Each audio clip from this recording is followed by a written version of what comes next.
안녕하세요. 60대 여성 박명혜입니다. 저는 요즘 들어 자식 키워봐야 소용없다는 말을 왜들 하는지 조금씩 알 것 같습니다. 그래도 저는 제 아들 태성이를 그렇게 키우진 않았다고 믿고 살았습니다. 어릴 때부터 남에게 패 끼치지 말고 가족을 먼저 챙기는 사람이 되라고 가르쳤고, 결혼할 때도 며느리 손주에게 잘하라고 수없이 말했었습니다. 그래서 이제 며느리가 처음 집들이를 한다며 저희를 초대했을 때 저는 솔직히 마음이 조금 설렜습니다. 이제야 저를 진짜 가족으로 받아들이는구나 싶었거든요. 어머니, 이번 주말에 집들이 좀 하려고요. 시간 괜찮으세요? 며느리가 그렇게 말했을 때 저는 일부러 담담한 척 했지만 속으로는 기분이 좋았습니다. 남편에게도 말했죠. 이제야 선주가 우리를 제대로 부르네. 그동안은 바쁘다더니. 남편은 "그래도 부러워진 게 어디냐. 너무 기대하지는 마라." 라고 했지만 저는 그 말을 흘려들었습니다. 사실 저는 그동안 며느리 눈치를 좀 봐 왔습니다. 괜히 싫은 소리 들을까 봐 먼저 찾아가지도 않았고, 반찬을 하나를 해도 조심스럽게 건넸습니다. 그래서 이번 집들이는 저에게 의미가 컸습니다. 집들이를 위해 저는 며칠 전부터 준비를 했습니다. 며느리가 좋아할 만한 선물이 뭐가 있을까 고민했어요. 괜히 싼 걸 사면 무시당할까 싶어서 가격도 신경 썼습니다. 결국은 마음에 들지 않을 수도 있는 선물보다는 현금이 좋다고 생각했어요. 남편은 적당히 해라, 너무 애쓰지 마라 라고 했지만 저는 그러고 싶지 않았습니다. 처음 제대로 초대받은 자리인데 시어머니 체면도 있고 또 잘 보이고 싶은 마음도 있었으니까요.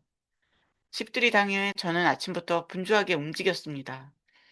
옷도 몇 번이나 갈아입다가 결국 단정해 보이는 옷으로 골랐습니다.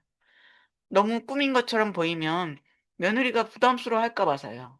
남편은 옆에서 "그 정도면 됐어. 결혼식 가는 것도 아닌데 왜 그렇게 신경 써?" 라고 했지만 저는 그 말에도 그냥 웃고 넘겼습니다. 마음이 들떠 있으니 그런 말이 귀에 들어오지 않았습니다. 며느리 집으로 가는 길 내내 저는 괜히 이런저런 생각이 들었습니다. 혹시 음식은 뭘 준비했을까? 친정 식구들도 같이 오나? 내가 가면 불편해하지는 않을까? 이런 생각들이 계속 머릿속을 맴돌았습니다. 그래도 한편으로는 기대가 더 컸습니다. 이제는 우리도 가족인데 예전이랑은 다르겠지. 그렇게 스스로를 안심시키면서요. 집 앞에 도착했을 때 저는 괜히 숨을 한번 고르고 초인종을 눌렀습니다. 문이 열리자 며느리가 웃으며 "어머니 오셨어요." 라고 말했는데 그 표정이 반갑다기보다는 형식적인 느낌이 들었습니다. 하지만 저는 애써 그런 생각을 지웠습니다. '그래, 원래 다들 이렇게 시작하는 거지.' 라고 스스로를 다독이면서 집 안으로 들어갔습니다. 집 안으로 들어가자마자 저는 먼저 둘러봤습니다. 신혼집이라 그런지 깔끔하게 정리는 잘 되어 있더군요. 저는 괜히 밝게 웃으며 말했습니다. "집 예쁘게 잘 꾸몄네." 며느리 손주는 "아, 그냥 대충 했어요." 라고 짧게 답했습니다. 그 말투가 살갑지는 않았지만 저는 애써 아무렇지 않은 척했습니다. 남편은 제 옆에서 조용히 신발을 벗고 들어왔고 아들 태성이는 소파에 앉아 휴대폰만 보고 있었습니다. 저는 괜히 분위기를 띄워보려고 "집들이 준비하느라 바빴겠다 라고 말을 건넸지만 며느리는 "아니에요. 요즘 다 간단하게 하잖아요." 라고 웃으며 넘겼습니다. 저는 그 말을 듣고도 크게 이상하다고 생각하지 않으려 했습니다. 요즘 젊은 사람들은 원래 그렇게 한다고들 하니까요. 그래서 준비해간 봉투를 꺼내 며느리에게 건넸습니다. "선주야, 이거 받아라. 필요한 거 있으면 사서 써라." 며느리는 순간 눈이 조금 커지더니 "어머, 어머니 이런 걸 다." 라고 말하면서도 손은 빠르게 봉투를 받아들였습니다. 저는 그 안에 500만 원을 넣었습니다. 살림 시작하는데 보탬이 되라고, 괜히 필요한 거 참지 말고 편하게 쓰라고 주는 돈이었습니다. 그걸 건네면서도 저는 마음이 뿌듯했습니다. 그래도 시어머니로서 할 도리는 한다는 생각이 들었거든요. 그런데 한참을 앉아 있어도 식탁 쪽이 조용하더군요. 저는 슬쩍 주방을 봤습니다. 뭐라도 준비되어 있겠지 싶었는데 식탁 위에는 과일 몇 접시가 전부였습니다. 사과 몇 개, 포도 한 송이, 귤 조금, 그게 다였습니다. 저는 순간 눈을 의심했습니다. 아직 준비를 덜 했나 싶어서 일부러 말을 꺼내지도 않고 기다렸습니다. 그런데 며느리는 아무렇지도 않게 과일 접시를 제 쪽으로 밀면서 말했습니다. 어머니 과일 좀 드세요. 그 말에 저는 얼떨결에 그래 하고 하나 집어들었습니다. 남편이 저를 한번 쳐다보더군요. 그 눈빛이 이게 뭐냐? 꼭 묻는 것 같았습니다. 저도 똑같은 생각이었지만 차마 입 밖으로 꺼낼 수는 없었습니다. 며느리는 계속 아무렇지도 않게 말을 이어갔습니다. 요즘은 집들이도 다 간단하게 하더라고요. 음식 많이 하면 남기기도 하고 번거롭잖아요. 저는 억지로 웃으며 그래, 요즘은 그렇지. 라고 맞장구를 쳤습니다. 속에서는 뭔가 이상하다는 생각이 계속 들었지만 괜히 분위기 망칠까봐 참고 넘겼습니다. 아들은 그 옆에서 아무 말도 하지 않았습니다. 제가 슬쩍 쳐다봤는데도 눈을 마주치지 않더군요. 그냥 과일을 집어 먹으면서 텔레비전만 보고 있었습니다. 저는 그 모습이 더 서운했습니다. 그래도 엄마 아빠가 처음으로 집들이 왔는데 이게 맞는 거냐라는 말이 목까지 올라왔지만 결국 삼켰습니다. 괜히 말을 꺼냈다가 며느리 기분만 상할까 싶었거든요. 한참을 그렇게 앉아 있다가 저는 일부러 먼저 일어났습니다. 우리도 이제 가볼게. 오래 앉아 있으면 너희도 불편하잖아. 며느리는 벌써 가시게요? 라고 말했지만 붙잡는 기색은 없었습니다. 저는 신발을 신으면서도 계속 마음이 묘했습니다. 뭔가 대접을 받은 느낌이 아니라 잠깐 들렀다가는 옆집 사람처럼 취급받은 기분이 들었거든요. 그래도 저는 끝까지 아무 말도 하지 않았습니다. 처음이라서 그런가 보다. 그렇게 스스로를 달래면서 집을 나섰습니다. 집으로 돌아오는 길에 남편이 먼저 입을 열었습니다. 명혜야, 이건 좀 아니지 않냐? 저는 한숨을 쉬며 말했습니다. 처음이라 그런가 보지. 그렇게 말은 했지만 제 마음 한쪽이 이미 조금씩 무너지고 있다는 걸 그때는 인정하고 싶지 않았습니다. 그 일이 있고 나서 저는 일부러 그날 집들이 이야기를 꺼내지 않았습니다. 괜히 말 꺼냈다가 기분만 더 상할 것 같았거든요. 남편이 몇 번이나 그래도 그건 좀 너무한 거 아니냐? 고 했지만 저는 요즘 집들이는 그렇게 하나 보지 하면서 넘겼습니다. 사실은 저 스스로를 납득시키려고 그런 말을 한 거였습니다. 마음 한구석이 계속 불편했지만 애써 모른 척하고 지내려고 했습니다. 그렇게 며칠이 지나고 저는 평소처럼 집에서 휴대폰을 보고 있었습니다. 별 생각 없이 이것저것 넘기다가 우연히 며느리 선주 계정이 떠서 눌러보게 됐습니다. 평소에는 일부러 안 보려고 했는데 그날은 그냥 아무 생각 없이 들어갔습니다. 그런데 화면을 넘기다가 제 손이 딱 멈췄습니다. 사진 한 장 때문이었습니다. 식탁 위에 음식이 한가득 차려져 있는 사진이었습니다. 처음에는 어디 식당인가 싶었습니다. 그런데 자세히 보니까 그 집 구조가 눈에 익더군요. 분명히 며느리 집이었습니다. 그날 제가 갔던 그 집, 그 식탁이 맞았습니다. 저는 순간 눈을 의심했습니다. 이게 뭐지 싶어서 사진을 더 눌러봤습니다. 사진이 한두 장이 아니었습니다. 갈비찜, 잡채, 전, 회, 샐러드에다가 배달 음식까지 잔뜩 놓여 있었고, 가운데는 케이크까지 크게 자리 잡고 있었습니다. 상이 모자랄 정도로 음식이 꽉 차 있었고, 그 주변에 사람들이 둘러앉아 웃고 있더군요. 저는 사진 속 사람들 하나씩 살펴봤습니다. 며느리 부모님, 형제들, 모두 친정 식구들이었습니다. 그 순간 제 가슴이 쿵 내려앉았습니다. 며칠 전 제가 그 자리에 앉았을 때는 과일 몇 접시가 전부였는데 친정 식구들 앞에서는 저렇게 상을 차려놓고 묵고 있는 모습이 너무 선명하게 보였습니다. 저는 아무 말도 못하고 그 사진을 계속 넘겨봤습니다. 영상도 하나 올라와 있었습니다. 며느리가 엄마 이거 더 드세요 하면서 갈비를 덜어주는 모습이었습니다. 웃는 얼굴도 말투도 제가 봤던 모습과는 완전히 달랐습니다. 그걸 보는 순간 머리가 띵해졌습니다. 나는 뭐였지라는 생각이 먼저 들었습니다. 같은 집들이인데 누구는 과일 몇 개로 끝내고 누구는 잔치상을 받아먹는 상황이 도저히 이해가 되지 않았습니다. 저는 손이 떨려서 휴대폰을 잠시 내려놨다가 다시 들었습니다. 혹시 내가 잘못 본 건 아닐까 싶어서 다시 확인했습니다. 그런데 몇 번을 봐도 똑같았습니다. 그때 남편이 옆에 와서 물었습니다. 뭐 보는데 그렇게 가만히 있냐? 저는 아무 말 없이 휴대폰을 건넸습니다. 남편이 사진을 보더니 표정이 굳더군요. 한참을 말이 없더니 조용히 말했습니다. 이게 뭐냐? 저는 그 말에 대답도 못하고 그냥 앉아 있었습니다. 속에서 뭔가가 올라오는데 말로 꺼낼 수가 없었습니다. 그날 집들이에서 느꼈던 이상함이 그제야 정확하게 이해됐습니다. 단순히 간단하게 한 게 아니라 아예 다르게 대접을 한 거였습니다. 저는 괜히 제 자신이 더 초라하게 느껴졌습니다. 그 자리에 앉아 과일을 집어먹던 제 모습이 떠올랐고 그 옆에서 아무 말도 안 하던 아들 얼굴도 같이 떠올랐습니다. 그날 이후로 제 마음이 완전히 달라지기 시작했습니다.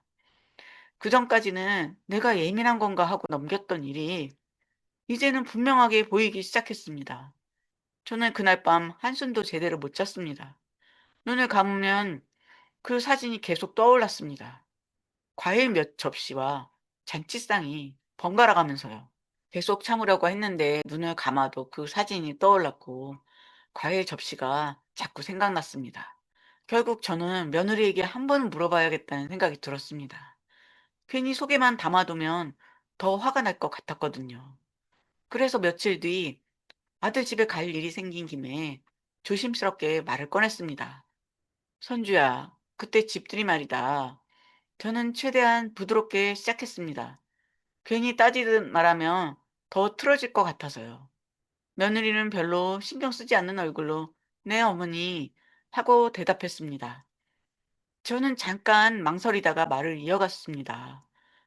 그때는 과일만 내놓고 간단하게 했잖니. 그런데 며칠 전에 보니까 친정 식구들 왔을 때는 음식이 많이 차려졌더라. 그 말을 꺼내는 순간 제 목소리도 조금 떨렸습니다.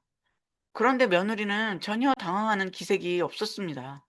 오히려 웃으면서 이렇게 말하더군요. 어머니는 복잡한 거 싫어하시잖아요.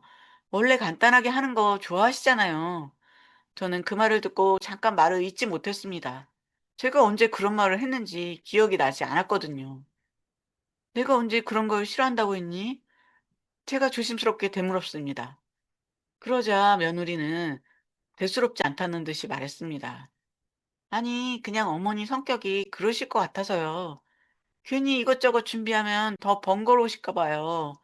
그 말이 이상하게 들렸습니다. 저를 배려해서 그랬다는 말인데 듣고 나니 더 기분이 상하더군요. 그때 옆에 있던 아들 태성이가 끼어들었습니다. 엄마 왜 그래? 그런 걸로 뭐라고 해요? 저는 아들을 쳐다봤습니다. 그래도 제 편을 조금은 들어주겠지 싶었거든요. 그런데 아들은 오히려 저를 나무라듯 말했습니다. 요즘 누가 집들이 음식 그렇게 이것저것 차려요? 다 간단하게 하지. 그리고 시댁은 아예 집들이 안 하는 집도 많아요. 그 말을 듣는 순간 제 가슴이 내려앉았습니다. 저는 아무 말도 못하고 가만히 있었는데 아들은 계속 말을 이어갔습니다. 초대한 것만 해도 고맙게 생각하셔야죠. 괜히 예민하게 굴지 마세요. 그 말이 제 귀에 꽂히는 순간 얼굴이 확 달아올랐습니다. 제가 잘못한 사람처럼 느껴졌습니다. 저는 겨우 입을 열었습니다. 나는 따지려고 한 게 아니다. 그냥 좀 이상해서 물어본 거야. 그런데 며느리는 그 말에도 별 반응이 없었습니다. 아, 그냥 그렇게 생각하시면 돼요, 어머니. 그 한마디로 끝이었습니다. 저는 더 말을 이어갈 수가 없었습니다. 여기서 더 얘기하면 제가 더 초라해질 것 같았거든요. 그날 집에서 나오는데 발걸음이 무겁더군요. 남편이 제 얼굴을 보더니 무슨 얘기했냐며 물었습니다. 저는 그냥 별거 아니야 라고 했지만 속에서는 계속 화가 올랐습니다. 집에 돌아와서도 그 말들이 계속 맴돌았습니다.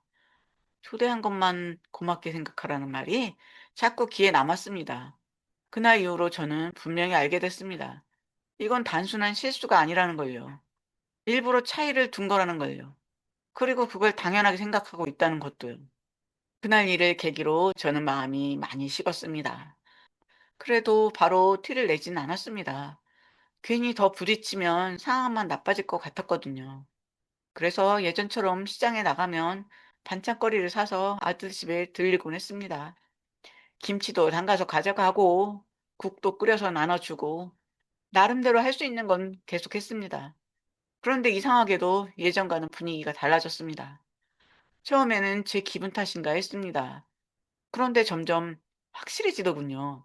며느리가 저를 대하는 태도가 눈에 띄게 달라졌습니다. 예전에는 그래도 어머니 고생하셨어요 같은 말이라도 했는데 이제는 그런 말도 없었습니다. 제가 반찬을 들고 가도 거기 놔두세요 하고 끝이었습니다. 고맙다는 말 한마디가 없어요. 저는 그 말을 들을 때마다 손에 들고 있던 반찬통이 괜히 더 무겁게 느껴졌습니다. 한 번은 시장에서 갈비를 사다가 갈비찜을 해서 가져간 적이 있습니다. 그래도 집들이 때 못 먹은 마음이 남아 있어서 좋은 걸 해주고 싶었습니다. 그런데 며느리는 그걸 보더니, 아, 이런 건 좀 느끼해서 잘 안 먹는데요? 라고 하더군요. 저는 그 말을 듣고 순간 말문이 막혔습니다. 친정 식구들한테는 갈비를 그렇게 덜어주던 사람이 저한테는 저런 말을 한다는 게 이해가 되지 않았습니다. 그래도 저는 그래도 한번 먹어봐라 하고 웃으며 넘겼습니다. 연락도 점점 줄어들었습니다. 예전에는 그래도 제가 전화하면 받는 척이라도 했는데 어느 순간부터는 전화 자체를 잘 받지 않았습니다. 나중에는 아예 아들을 통해서만 연락이 오더군요. 엄마, 선주가 요즘 전화 받는 거 좀 힘들어한다네? 전화 공포증이 있다더라고. 저는 그 말을 듣고 한동안 아무 말도 못했습니다. 며느리에게 전화 한 통 하는 것도 부담이 되는 사람이 된 건가 싶어서요. 그런데 더 이상한 건 그 와중에도 친정 쪽에는 여전히 잘한다는 사실이었습니다. SNS를 보면 여전히 음식 사진이 올라왔고 며느리 부모님과 외식하는 모습, 여행 가는 모습이 계속 보였습니다. 저는 일부러 안 보려고 했는데도 눈에 들어오더군요. 그걸 볼 때마다 마음이 더 단단해졌습니다. 아, 이건 그냥 나를 그렇게 대하는 거구나, 라는 생각이 들었습니다. 아들 태성이도 달라졌습니다. 예전에는 그래도 제 눈치를 보더니 이제는 아예 며느리 편에 서는 게 당연해진 것 같았습니다. 제가 조금이라도 서운한 기색을 보이면 엄마, 괜히 그렇게 생각하지 마세요 하면서 말을 막아버렸습니다. 저는 그 말이 더 서운했습니다. 제 이야기를 들어주려고도 하지 않는다는 게 느껴졌거든요. 어느 날은 반찬을 들고 갔다가 그냥 그대로 들고 돌아온 적도 있습니다. 문 앞에서 한참을 서 있다가 괜히 들어가 봐야 기분만 더 상할 것 같아서 돌아섰습니다. 그날 집에 와서 남편에게 말했습니다. 이제 그만하려고 해. 남편이 조용히 고개를 끄덕이더군요. 그래, 할 만큼 했다. 그 말을 듣는 순간 제 마음도 정리가 되기 시작했습니다. 그동안 제가 너무 애를 썼구나 싶었습니다. 괜히 인정받겠다고, 괜히 잘 보이겠다고 스스로를 더 힘들게 만들었다는 생각이 들었습니다. 그날 이후로 저는 더 이상 먼저 움직이지 않기로 했습니다. 마음도 발걸음도 전부 다 멈추기 시작했습니다. 그렇게 마음을 정리하고 지내고 있는데 어느 날 아들 태성이에게서 전화가 왔습니다. 평소 같으면 먼저 연락 올 일이 별로 없는데 그날은 낮부터 전화를 하더군요. 저는 받으면서도 속으로 무슨 일인지 싶었습니다. 응, 태성아 하고 받으니 아들이 조금 머뭇거리다가 말을 꺼냈습니다. 엄마, 선주가 좀 힘들어해서 그러는데 잠깐 집에 좀 와줄 수 있어요? 그 말을 듣는 순간 저는 바로 알았습니다. 또 무슨 부탁이구나 싶었습니다. 그래도 저는 아무렇지 않은 척 무슨 일인데 하고 물었습니다. 그러자 아들이 말했습니다. 요즘 살림 시작하니까 돈이 좀 많이 들어간대요. 그리고 선주가 음식도 잘 못해서 반찬 같은 것도 좀 해주면 좋겠다고 하더라고요. 저는 그 말을 조용히 듣고 있었습니다. 잠시 후 아들이 말을 덧붙였습니다. 특히 갈비찜 같은 건 집에서 하기 어렵다고 엄마가 해주면 좋겠대요. 그 말을 듣는 순간 제 머릿속에 예전 일이 그대로 떠올랐습니다. 제가 갈비찜을 해다 줬을 때 느끼해서 잘 안 먹는다고 했던 그 말이요. 그리고 집들이 때 과일 몇 접시 내놓던 모습까지 같이 떠올랐습니다. 저는 잠시 아무 말도 하지 않았습니다. 아들이 "엄마 듣고 있어요?" 하고 묻자 그제야 대답했습니다. "그래 알았다. 한번 가볼게." 목소리는 평소처럼 담담했지만 제 마음은 이미 정리가 끝난 상태였습니다. 그날 저는 일부러 아무것도 준비하지 않았습니다. 예전 같았으면 시장에 가서 재료를 사고 몇 시간씩 부엌에 서 있었을 텐데 이번에는 그러지 않았습니다. 대신 집에 있던 과일 몇 개만 챙겼습니다. 사과랑 포도, 귤 조금, 딱 그날 며느리가 저에게 내놨던 것처럼요. 남편이 그걸 보더니 물었습니다. "그렇게만 가져갈 거야?" 저는 짧게 대답했습니다. "응, 간단히 해야지. 요즘 다 그렇게 한다잖아." 남편은 제 얼굴을 한번 보더니 더 이상 아무 말도 하지 않았습니다. 아들 집에 도착했을 때 며느리가 문을 열었습니다. 표정이 예전과는 다르게 조금 기대하는 얼굴이었습니다. "어머니 오셨어요." 하고 말하더군요. 저는 웃으면서 들어갔습니다. 그리고 들고 온 과일 봉지를 식탁 위에 올려놓으며 말했습니다. "이거 과일 좀 사왔다. 간단하게 먹어라." 며느리는 그걸 보고 잠깐 멈칫했습니다. "어머니, 그게 아니라..." 며느리가 말을 꺼내려 하자 저는 먼저 말을 이어갔습니다. "요즘은 집들이도 다 간단하게 한다며 복잡한 거 싫어한다면서." 제 말투는 조용했지만 의미는 분명했습니다. 며느리 표정이 점점 굳어지더군요. "아니 어머니 그때랑은 좀 다르게..." 며느리가 말을 이어가려 했지만 저는 고개를 저었습니다. "뭐가 다르니? 나한테도 이렇게 해줬잖아." 그 말을 하자 집안 공기가 순간 조용해졌습니다. 아들 태성이도 그 자리에 서서 아무 말도 못하고 있었습니다. 며느리는 당황한 얼굴로 저를 보더니 목소리를 조금 높였습니다. "어머니, 지금 일부러 그러시는 거예요?" 저는 그 말을 듣고도 표정 하나 바꾸지 않았습니다. "일부러가 아니라 너 방식대로 하는 거다." 저는 그렇게 말하고는 더 이상 아무 말도 하지 않았습니다. 그 순간 그동안 제 마음속에 쌓여 있던 것들이 한 번에 정리되는 느낌이 들었습니다. 이제야 비로소 제가 왜 그렇게 서운했는지 그 사람들 앞에서 제대로 말한 기분이었습니다. 그날 집에서 나오고 나서 저는 마음이 이상하게도 더 편해졌습니다. 속에 담아두고 있던 말을 처음으로 꺼낸 날이었기 때문인지 더 이상 참아야 할 이유가 없다는 생각이 들었습니다. 집으로 돌아오는 길에 남편이 조용히 물었습니다. "이제 어떻게 할 거야?" 저는 창밖을 보면서 짧게 말했습니다. "이제 정리해야지." 그 말에는 여러 가지 의미가 담겨 있었습니다. 사실 저와 남편은 이미 그전부터 생각하고 있던 게 있었습니다. 아들 태성이가 결혼할 때 저는 마음속으로 계획해둔 게 하나 있었습니다. 나중에 자리 잡으면 상가 건물 하나를 아들 부부 앞으로 넘겨주려고 했습니다. 젊을 때부터 모아둔 재산이었고 그걸 자식에게 물려주는 게 부모 도리라고 생각했기 때문입니다. 그래서 그동안 일부러 말하지 않고 상황을 보면서 시기를 기다리고 있었습니다. 그런데 이번 일을 겪으면서 생각이 완전히 바뀌었습니다. 저는 남편에게 말했습니다. "그 상가 애들한테 안 줄 거야." 남편은 잠시 저를 보더니 고개를 끄덕였습니다. "그래, 나도 그렇게 생각했어."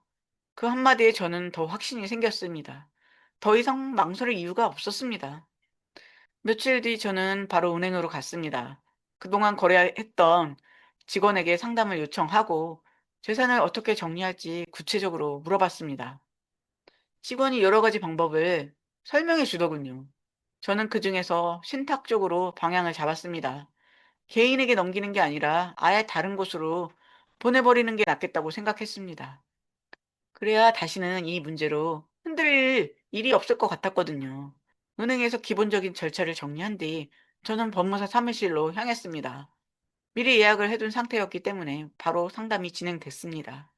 "어떤 방향으로 진행을 하시겠습니까?" 라는 질문을 받았을 때 저는 망설이지 않고 말했습니다. "사회복지재단 쪽으로 신탁하려고 합니다." 그 말을 하는 순간 제 마음이 더 단단해졌습니다. 법무사는 절차와 필요 서류를 차근차근 설명해 줬습니다. 저는 하나도 놓치지 않으려고 꼼꼼하게 들었습니다. 서류를 작성하면서도 손이 떨리지 않았습니다. 오히려 차분했습니다. 그동안 마음속으로 수없이 고민했던 일이었기 때문에 막상 결정하고 나니 오히려 편안해졌습니다. 이렇게 진행하시면 향후 자녀분들이 이의를 제기하기는 쉽지 않습니다. 법무사가 그렇게 말했을 때 저는 고개를 끄덕였습니다. 그 말이 저에게는 중요했습니다. 나중에 와서 무슨 말을 하든 더 이상 흔들리지 않을 방법을 선택한 거였으니까요. 모든 절차를 마치고 사무실을 나왔을 때 저는 한참을 서 있었습니다. 바람이 불었는데도 이상하게 마음이 가벼웠습니다. 그동안 제가 붙잡고 있던 기대를 내려놓은 기분이었습니다. 부모니까 해줘야 한다는 생각에서 벗어나니 오히려 제 삶이 더 또렷하게 보이기 시작했습니다. 저는 아들 부부에 대한 마음을 완전히 접었습니다. 기대도 바람도 다 내려놓았습니다. 이제 남은 건 제 선택뿐이었습니다. 그리고 저는 그 선택을 이미 끝낸 상태였습니다. 한동안은 조용했습니다. 저는 일부러 먼저 연락하지 않았고 그쪽에서도 연락이 없었습니다. 그렇게 서로 거리를 두고 지내던 어느 날 갑자기 아들 태성이에게서 전화가 왔습니다. 목소리가 예전과는 다르게 급한 느낌이었습니다. 엄마, 지금 어디에요? 잠깐 볼 수 있어요? 저는 그 말을 듣고도 바로 대답하지 않았습니다. 이미 예상이 됐기 때문입니다. 왜?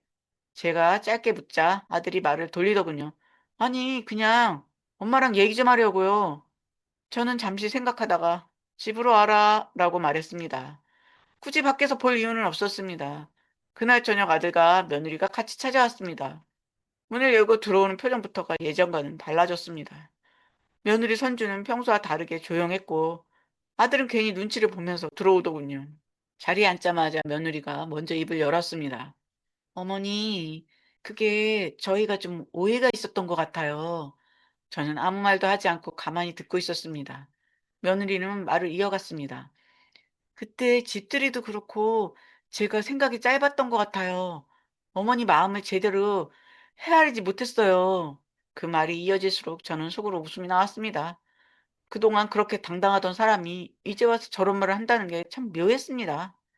아들도 옆에서 거들었습니다. 엄마, 저도 잘못했어요. 그때 제가 너무 엄마 편을 안 들었어요. 저는 그 말을 듣고도 표정 하나 바꾸지 않았습니다. 왜 갑자기 이렇게 나오는지 이미 알고 있었기 때문입니다. 결국 며느리가 본론을 꺼냈습니다. 어머니, 그 상가 건물 저희 앞으로 해주시려고 하셨던 거 맞죠? 그 말을 듣는 순간 저는 조용히 고개를 들었습니다. 그리고 며느리를 똑바로 바라봤습니다. 누가 그러디? 제가 그렇게 묻자 며느리는 잠시 말을 멈췄다가 다시 입을 열었습니다.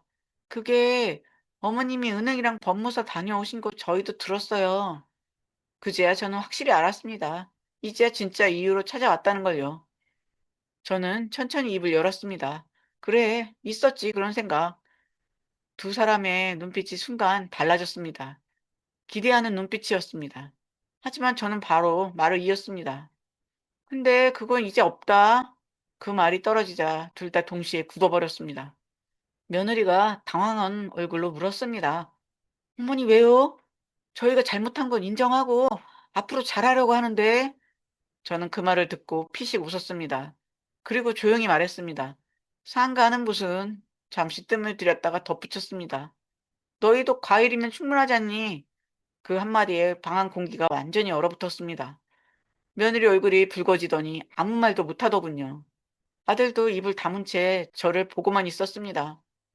저는 자리에서 일어나며 말했습니다. 나는 이제 너희한테 줄 거 없다. 다 정리했어. 며느리가 급하게 일어나며 말했습니다. 어머니, 저희가 진짜 잘할게요. 저는 고개를 저었습니다. 그 말 이제 필요 없어. 그동안 제가 들었던 말과 행동이 머릿속을 스쳐 지나갔습니다. 그때는 아무렇지 않게 넘겼지만 이제는 아니었습니다. 앞으로는 연락하지 마라. 너 전화공포증 있다며? 저는 그 말을 마지막으로 문을 가리켰습니다. 두 사람은 한동안 서 있다가 결국 아무 말도 못하고 돌아섰습니다. 문이 닫히는 소리가 나고 나서야 저는 깊게 숨을 내쉬었습니다. 그 순간 제 마음이 완전히 정리됐다는 걸 느꼈습니다. 그날 이후로 저는 연락을 끊었습니다. 전화도 받지 않았고 찾아와도 문을 열어주지 않았습니다. 이상하게도 마음 편했습니다. 더 이상 기대하지 않으니까 더 이상 실망할 일도 없었습니다.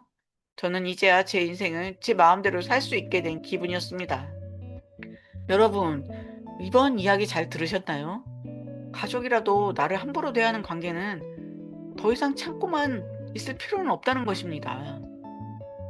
스스로를 지키는 선택도 충분히 중요한 결정입니다.